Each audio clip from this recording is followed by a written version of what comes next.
ఆ హీరోతో నయన్ ముద్దు, విఘ్నేష్తో గొడవ, లేడీ సూపర్ స్టార్ నయనతార పెళ్లి, ఇద్దరు పిల్లల తర్వాత కూడా హీరోయిన్గా బిజీగా ఉంది. కెరీర్ ఆరంభంలో ప్రేమ వ్యవహారాల కారణంగా విమర్శలు ఎదుర్కొన్న నయనతార విఘ్నేష్ శివన్తో ప్రేమలో పడ్డ సమయంలో కూడా చాలామంది మూడనాళ్ల ముచ్చట అన్నట్లుగా విమర్శించారు. కానీ 7 సంవత్సరాల పాటు విఘ్నేష్ శివన్తో నయనతార ప్రేమ వ్యవహారం సాగించింది. ఆ సమయంలో ఇద్దరు సహజీవనంలో కూడా ఉన్నారనే వార్తలు వచ్చాయి. కలిసి విదేశాలకు వెళ్లడంతో పాటు అన్ని చోట్ల కలిసే కనిపించేవారు. నానున్ రౌడీ తాన్ సినిమా సమయంలో వీరి మధ్య ప్రేమ వ్యవహారం చిగురించింది. మొదట్లో ఇద్దరి మధ్య వయసు గురించి టాక్ నడిచింది. ఆ తర్వాత విఘ్నేష్తో నయన్ ఎక్కువ కాలం రిలేషన్లో ఉండటం సాధ్యం కాదని కొందరు అన్నారు. కానీ ఇద్దరు కూడా ఒకరిని ఒకరు గౌరవించుకుంటూ, ఒకరిని ఒకరు గాఢంగా ప్రేమించుకుంటూ జీవితంలో ముందుకు సాగుతున్నారు. పెళ్లి అయ్యి 2 ఏళ్లు అయ్యింది. ఇప్పటికీ కూడా చాలా సంతోషంగా వారి జీవితం సాగుతుందట.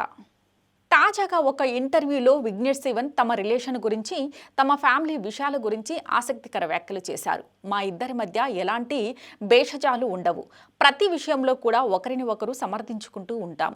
ఒకరి నిర్ణయాలను మరొకరం గౌరవించుకోవడం వల్ల ఏ ఒక్కరికి కూడా ఇబ్బంది అనేది ఉండదు. కనుక మా వైవాహిక బంధం చాలా సంతోషంగా సాగుతుందని విఘ్నేష్ శివన్ చెప్పుకొచ్చారు. ఇద్దరం కలిసి ఒక సినిమా చేస్తున్న సమయంలో భార్యాభర్తలుగా ఉండమని అన్నాడు. సెట్స్లో నయన్ కేవలం హీరోయిన్గా మాత్రమే బిహేవ్ చేస్తుంది. ఒక సన్నివేశం బెస్ట్గా రావడంకు ఎంతటి కష్టంకు అయినా సిద్ధం అంటుంది. ఆ కష్టపడే తత్వం వల్లే నయన్ లేడీ సూపర్ స్టార్ అయ్యింది. అయితే కొన్నిసార్లు రొమాంటిక్ సన్నివేశాల షూటింగ్ సమయంలో మాత్రం ఇబ్బంది పడుతుంది. మా ఇద్దరి మధ్య ఒక ముద్దు సన్నివేశం కారణంగా గొడవ అయ్యింది. ఆ సమయంలో అందరి ముందే నన్ను ఆమె తిట్టేసి అక్కడి నుంచి వెళ్ళిపోయిందని నానున్ రౌడీ తాన్ షూటింగ్ విషయాలను గుర్తు చేసుకున్నాడు.